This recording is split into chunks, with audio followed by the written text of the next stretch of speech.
On today's World Insight, world trade rebalancing, a tough act amid international protectionist pressures. So what can countries singly and jointly do to fix macroeconomic imbalances to prevent serious trade confrontation? Hear from a panel on global trade readjustment in the context of trade turmoil at the recent WTO Public Forum in Geneva. In the panel, Luz Maria de la Mora, the Director of International Trade and Commodities at the UN Trade and Development; Simon Evelyn, a professor of the International Institute for Management Development; Zhou Jiandong, a professor at Tsinghua University; and Barbara Ramos, the chief of the International Trade Center. As you know, over the past few months, the world is experiencing tremendous turbulence in trade landscape. There are a lot of discussion about whether there are so-called trade diversions and what might be the impact of the so-called trade diversions. But others argue whether we have evidence-based, data-based discussions to support what the so-called trade diversions are and whether they have an impact on all of us, and what does it mean for the overall international trading system. As a result of that, our organizer has been put these wonderful panelists together to discuss this issue coming from their own perspectives. Now, as the moderator, I could have the liberty in ask our panelists to say 2 minutes at the very beginning as to how you are approaching our topic today and what are likely to be the structure of analysis you are going to explore with us. So let's do from the very beginning, from the lady. First of all, thank you so much for having us.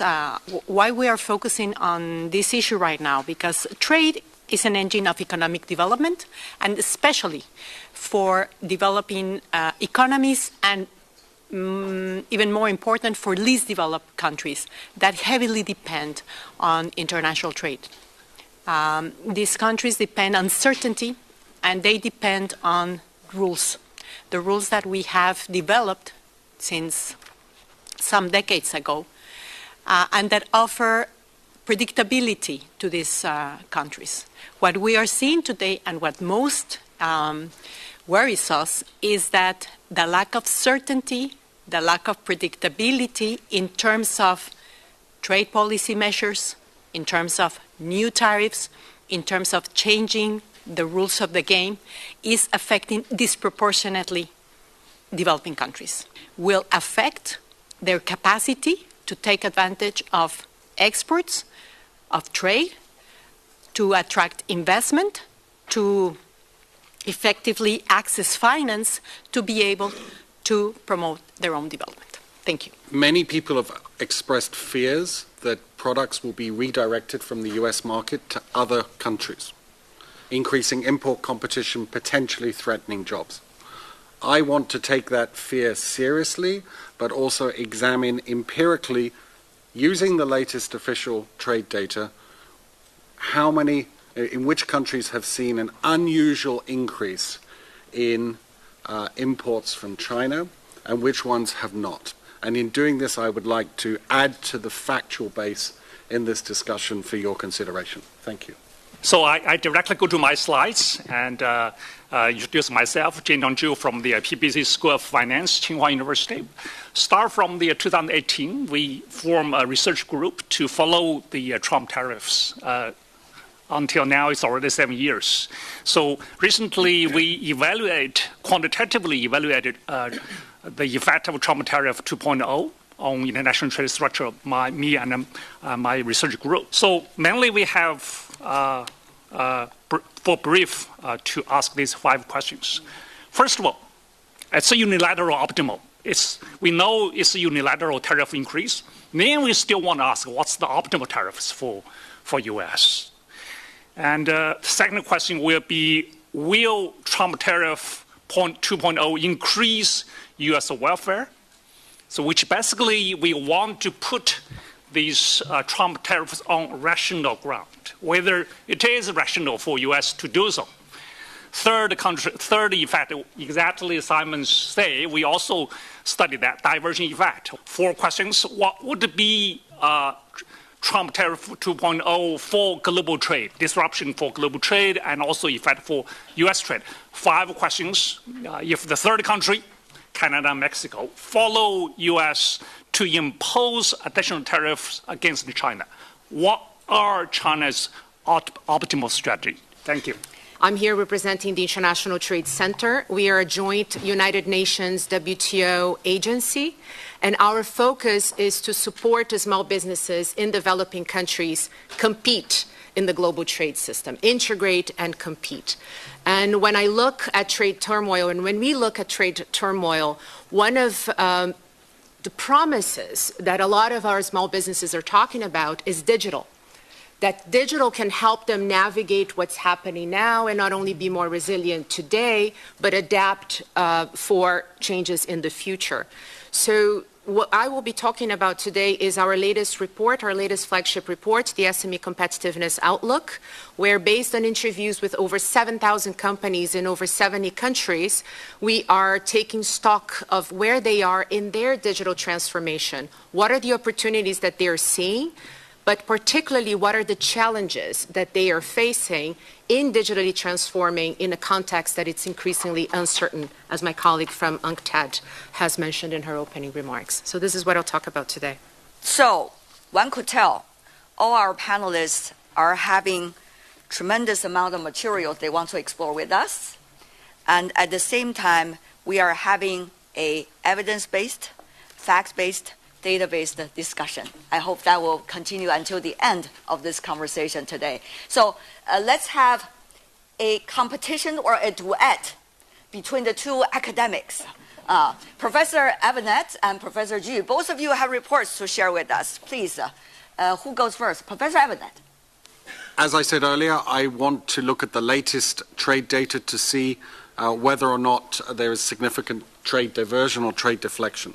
I will focus on the case of China, and I will use the highly regarded Trade Data Monitor dataset. So these are the facts. China's exports to the United States have fallen $52 billion. China's exports overall this year have gone up $136 billion to all countries. Okay. So we have 2 things going on, a potential redirection effect and a Chinese expansion in its overall exports. This creates a problem for anyone who wants to track trade deflection of Chinese products from the US to their markets, because China's exports are going up anyway. So we need to be able to sort them through. I give you an example. The European Union's imports from China have gone up $25 billion, which sounds like a lot. China's exports have risen 9.4% this year, but worldwide, but to the EU have only gone up 7.4%. So you could be sitting in the European Union saying, there's a flood of Chinese exports, but it might have nothing to do with the trade deflection. It has to do with China exporting more and more. So we have to sort out which of these 2 effects there are. So what I did in the analysis I prepared for this session was to ask whether we see an increase in the share of each importing country's total of China's exports to everywhere except the United States. And the answer in the case of the EU is clearly not with the numbers that I just gave you. Okay? But there is important variation across the world. So the parts of the world which are absorbing more Chinese exports as a proportion this year are ASEAN and Africa, not the West. ASEAN and Africa. And within ASEAN, there is important variation. Indonesia, Thailand, and Vietnam are absorbing more Chinese exports, but Singapore, Malaysia, and Philippines are absorbing less. So even within that important sub-region, there is variation. Okay. So this would suggest then that if there is redirection, it is localized. So what I take from this is that for the first 8 months of the year, the evidence of Chinese redirection, at least as on this basis, is quite limited. Now, let me say several things just so that we interpret this carefully. My assessment is data-driven. we will start seeing more and more impacts of these tariffs in the months ahead. If that data points in a different direction, you may hear a different message from me in another presentation, because I think these findings have to be data-driven, evidence-driven, and this is how we take the fear out of these types of discussions, and we focus on where there are real problems. My final concluding point here, the one jurisdiction which is trying to do this type of work on a regular basis is the European Union, and they are publishing lists of products where they are seeing substantial increases in volumes and substantial price falls from any source. They produce a list just under 100 products where they think they are seeing export surge or import surges this year. If you match that list of products with the 136 that I mentioned, there are very, very few overlaps. So much of the import surges into the European Union this year are not in the products that China exports a lot to the United States, traditionally. And so this type of mismatch makes you even more skeptical that there is a problem at this time. But notice, I just repeat, as the data changes, we will check the information, we will update our view. I have a data-driven view about this issue, and I would encourage others to adopt this perspective rather than succumbing to fears, cocktail party conversation, and other ways in which ideas spread in this wonderful city. Thank you. Thank you very much, Professor Evanet, or shall I say Detective Evanet, for helping us to break the current myth, at least, about the so-called trade redirection. Let's go to Professor Zhu for your research, please. Yes, thank you. First of all, we need to ask, even if unilaterally, U.S. impose optimal tariff, which maximize U.S. welfare. So what is it? We found, which is 26%. Here it's a table. The last one, last column, it's for 26% against China. That's the optimal tariff for U.S. However, now U.S. is imposing 50%, which basically say the second round of the Trump tariff, it will reduce U.S. welfare. So to maximize U.S. welfare, and the U.S. should not impose this additional 30% tariffs, at least reduce these 20% tariffs. Second question is Trump tariff rational? Answer is, well, basic answer is yes. You just needed to consider the rational, what really we call is the scale economy and the technology spillovers. If you consider this scale economy and the tech spillovers, U.S. reciprocal tariffs, yes, actually increase U.S. welfare. The reason is just simple, because the larger the sectors and more productive with the sectors. During the last 30 years, U.S. manufacturing is quickly declining. Now, if they wanted to reindustrialization, they have to use tariffs and government policies to draw this manufacturer back. Rely on a market, it just doesn't work. However, there is even a better policy, not using these reciprocal tariffs, using these optimal tariffs as we discussed. So there is no need for U.S. to increase 20% tariffs more. Third question is, yes, diversion effect. Okay, so it does increase Chinese exports to EU due to U.S. Reciprocal tariffs. We do counterfactors, but it's just less than 2%. It's about less than $10 billion. The Chinese exports increase in EU is mainly not due to this diversion effect. It's different categories, right? Because China exports EVs to EU. China does not export EV at all to US. It's not due to this diversion effect. Last questions. We see Mexico, Canada, or other third countries try to impose tariffs against China for whatever reasons. If other countries like Mexico, Canada choose to increase additional tariffs How much should they increase?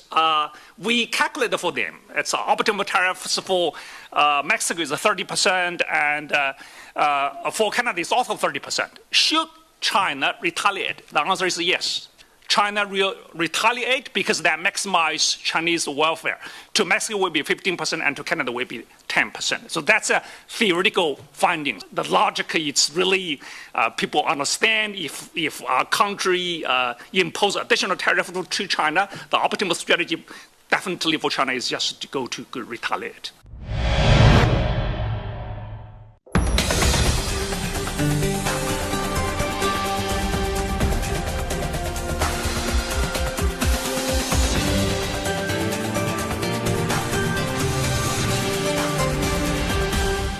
Let's go to our two wonderful ladies on the panel. Both of them are working on small and medium-sized enterprises and also working on economies that are very much impacted, especially coming from the global south, as a result of the tariff war. So the first good news is businesses are right to look at digital tools because they are delivering impact. 87% of the businesses we interviewed said they increased sales once they started utilizing digital tools. And 84% said that they cut costs.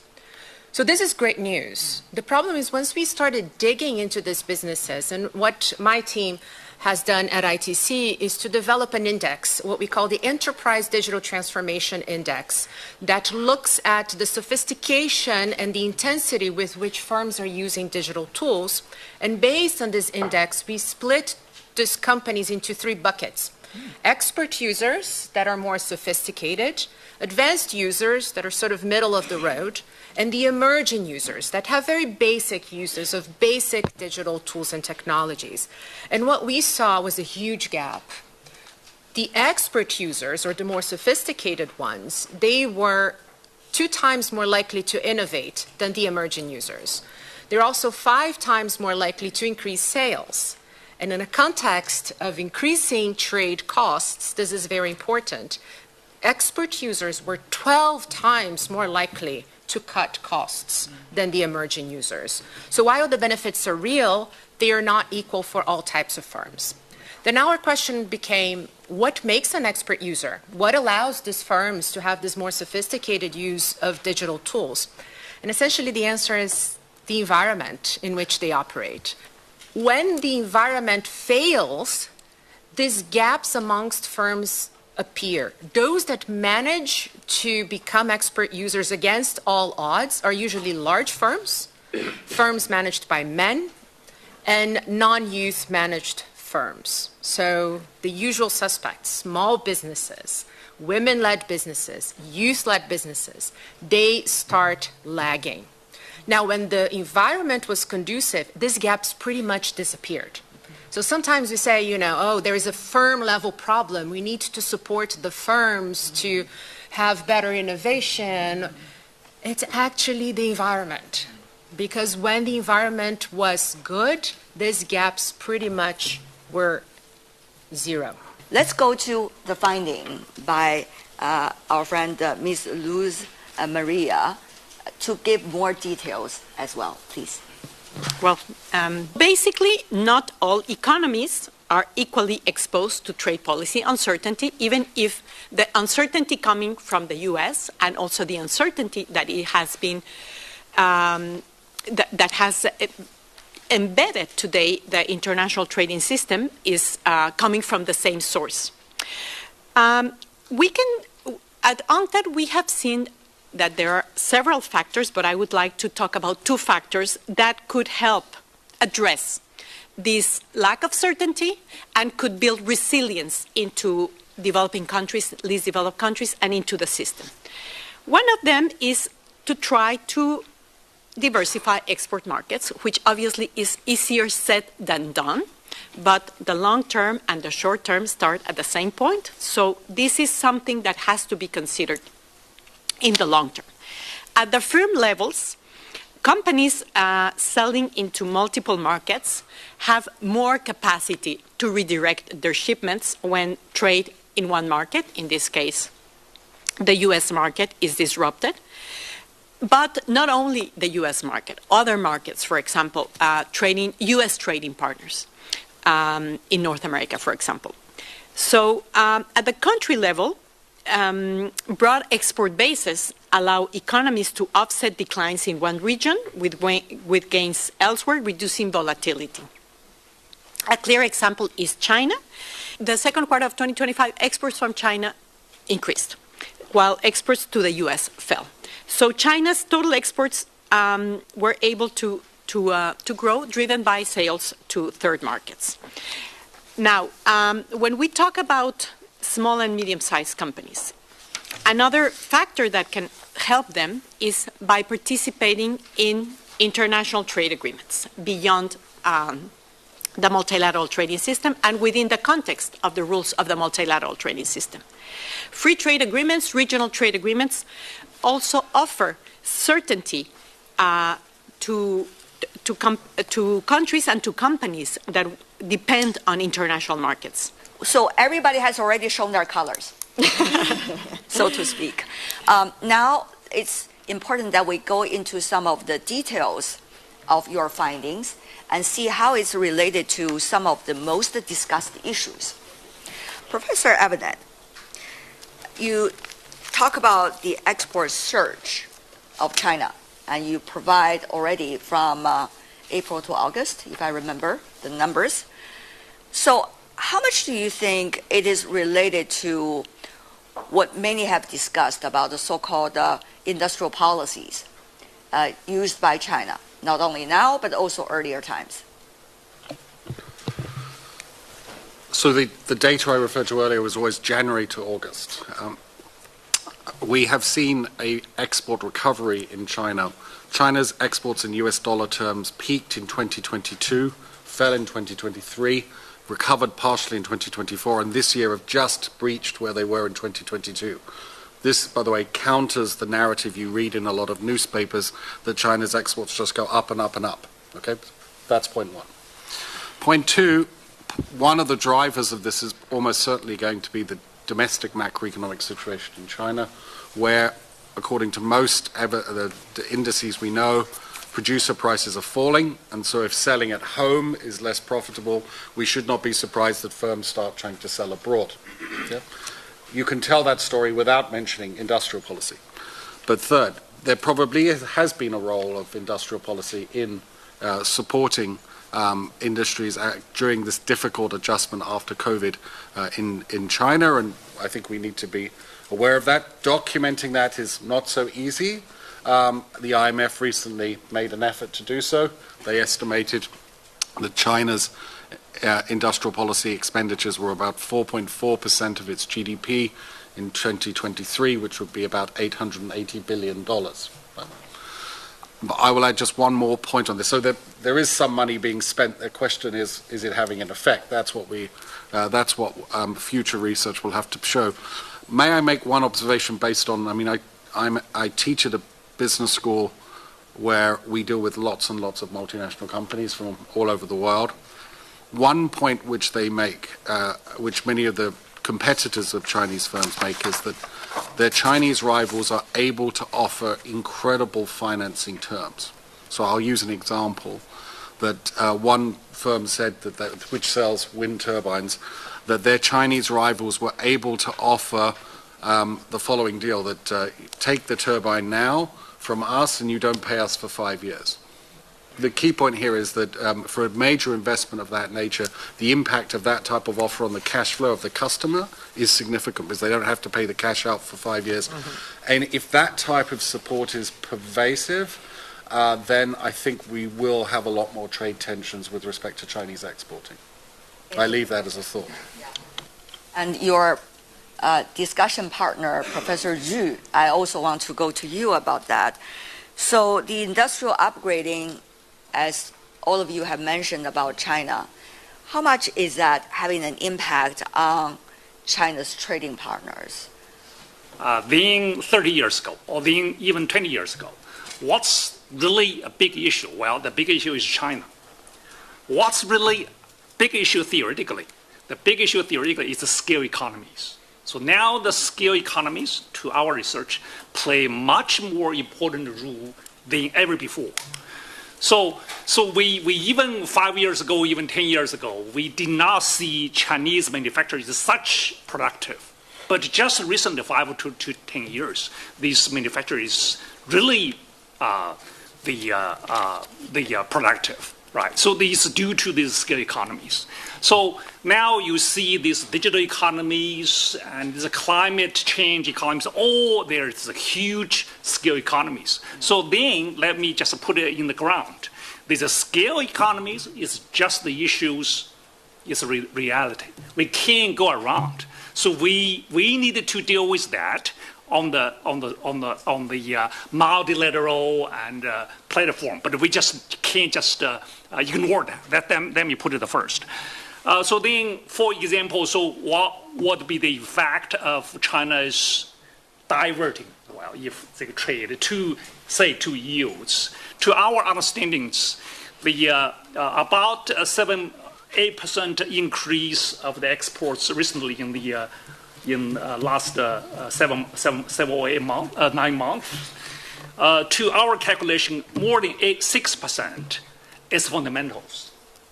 Yeah, that's a fundamentals change. The fundamentals change is mainly due to 2 things. One, it's productivity change. China's productivity is increasing, the European productivity is declining, unfortunately. That's number 1. Number 2, it's so-called redirecting, also the redirecting, which we observed in the 7 years ago. Chinese export go to Mexico, and Mexico redirected to the U.S. Now, I think we will probably see next year or 2 years later, China will have more exports to Germany and some countries in EU, and in Germany will increase exports to U.S. So overall, that would be the global trade restructure responding to U.S. tariff increase. It's just there. We can't. There is very no interesting way to actually rules of origin will not detect that, and but that will just change the structure. For example, let me put now these digital economies. So now this climate change, you have a huge R&D investment, but this marginal cost of production just is 0. So that's just reality. I think WTO. Well, I'm outsider of WTO. WTO just needed to deal with this reality. And then we actually, in the paper, in academic papers, we think we can go further to set up these, everybody agreed, the multilateral, these criteria for countries to subsidize.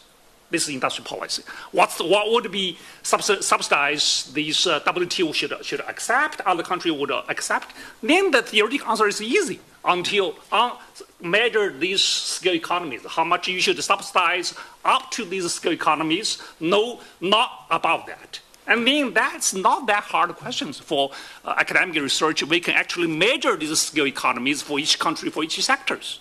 And then we have a grounds to deal with that, not just go around. Let me just stop here. Okay, thank you very much, Professor. I hope we're going to have the opportunity to periodically come back and discover what exactly is happening since January 2025. And I want to have our big congratulations for our panel for a good discussion. And thank you also for your time. Thank you.